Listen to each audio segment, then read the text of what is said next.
Nilfgaard é o império mais poderoso do mundo de The Witcher. Ele domina todo o sul do continente e possui uma economia próspera e um exército muito forte de cavaleiros bem treinados, com comandantes excepcionalmente talentosos, famosos por sua inteligência. Esse império expandiu as suas fronteiras através de conquistas que foram realizadas pelos planos expansionistas do seu imperador, dominando vários países estrangeiros através de invasões e guerras. Aqueles que aceitavam o seu controle sem resistência, o imperador permitia a independência desde que jurassem lealdade a Nilfgaard e se tornassem seus vassalos. Ele matava os líderes, mas se o líder se rendia a ele, ele permitia o líder continuar governando como um vassalo. Bem semelhante ao que Alexandre o Grande fazia aqui no nosso mundo. Os habitantes do império acreditavam que os Nilfgaardianos puros eram apenas aqueles que nasciam na capital do império, e aqueles que nasciam em regiões conquistadas eram impuros, e isso começou a despertar um certo preconceito xenofóbico no império. Nas histórias de The Witcher, Nilfgaard é retratado como um grande antagonista ali dos reinos do norte, com muitas pessoas expressando ódio por eles. Mas nos jogos você tem a decisão, né? Você pode apoiá-los e ajudá-los a conquistar o mundo inteiro, ou tratá-los igual uns vilões, igual é nos livros, né? O emblema de Nilfgaard é um sol branco emitindo uma luz dourada e em uma bandeira negra. Isso porque a religião deles prega a existência de uma entidade que é conhecida como o Grande Sol. A cor branca representa o imperador, que é chamado de Chama Branca, e a cor negra é o símbolo de Nilfgaard, é a cor da pátria deles mesmo. Justamente por isso seus soldados usam armaduras negras e são chamados de Cavaleiros Negros. Os Nilfgaardianos eram um bando de vilarejos de pessoas que adoravam os elfos e se misturaram com eles, aí eles adotaram muito da cultura dos elfos para si, lentamente crescendo e se tornando um governo único.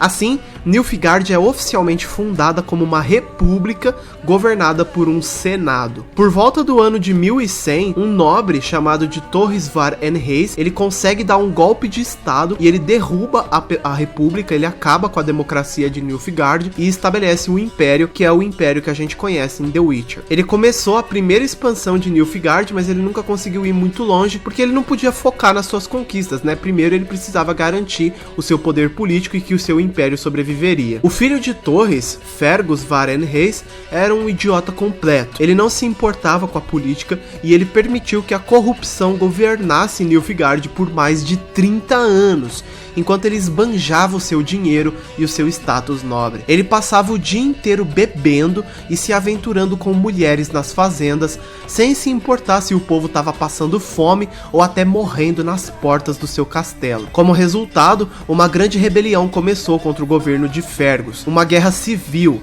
onde o imperador Fergus foi derrubado por um homem conhecido como Usurpador, que assumiu o trono à força. O usurpador, ele tinha apoio popular, mas ele acabou provando ser um político muito egoísta e cruel. Ele era igualzinho ao Fergus, se aproveitando ao máximo do luxo da nobreza, enquanto o povo estava ali passando fome. Ele começou a aplicar impostos abusivos em Nilfgaard, literalmente forçando as pessoas a trabalharem para sustentar o estilo de vida dele, enquanto elas estavam morrendo de fome. Por causa disso, Nilfgaard se tornou uma piada no mundo inteiro.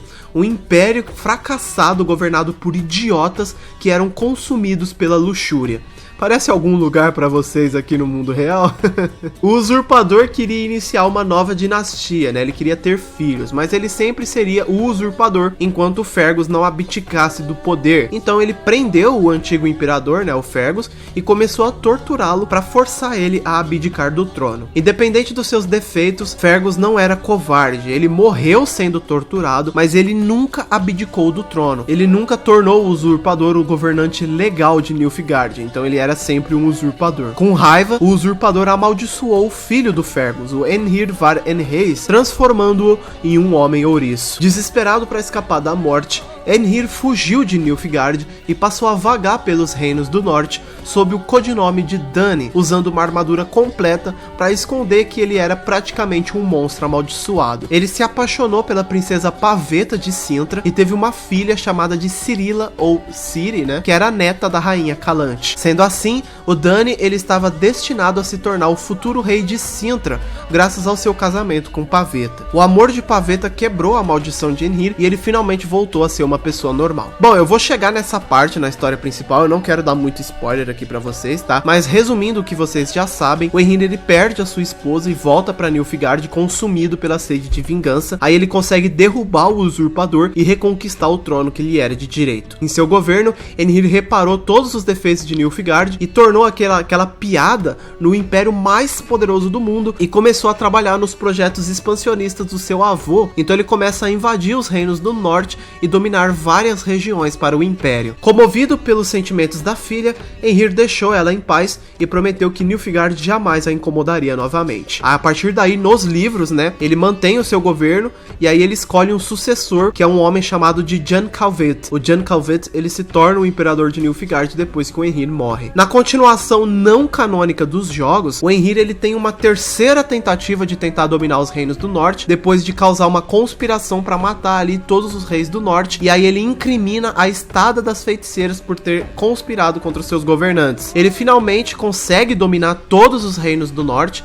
a única que ainda resistia ao seu controle era a Redânia, que estava no governo de Radovídio V. Ao mesmo tempo, Henry quer reencontrar sua filha Cirila para passar o trono de Nilfgaard para ela, porque ele percebeu que ele já estava velho e cansado demais dessa vida política e ele queria uma sucessora. Dependendo das suas escolhas, né, podem haver dois finais diferentes para Nilfgaard e eu vou citar eles aqui para vocês. Caso você não faça a missão de matar o Radovid em The Witcher 3, a Redânia consegue vencer Nilfgaard na guerra e Henry acaba sendo assassinado pelos nobres de Nilfgaard, que estavam muito insatisfeitos com seus fracassos sucessivos de invadir o norte. No fim, Nilfgaard começa a decair depois que o Henry morre e volta a ser uma piada no mundo inteiro. Caso você faça a missão de matar o Radovid e fique do lado do Vernon Roach, os reinos do norte eles ficam sem um líder para resistir a essa invasão de Nilfgaard, então eles não conseguem derrotar os exércitos de Henry e o Império consegue finalmente dominar o continente inteiro. Agora, Henry concentra suas forças em dominar também as ilhas Skellig e depois as terras além do mar, como Ophir, Zerrikania e tal. Bom, se você quer, você pode fazer ele passar o trono para Ciri e aí a Ciri se torna a imperatriz de Nilfgaard e ela passará a governar o continente no lugar do pai. Se você não fizer isso, o Henry ele deixa a Ciri em paz, né, se ela não quiser se tornar imperatriz, e aí ele continua como imperador. Eu gosto mais desse final, que é mais semelhante ao que acontece nos livros, né, que aí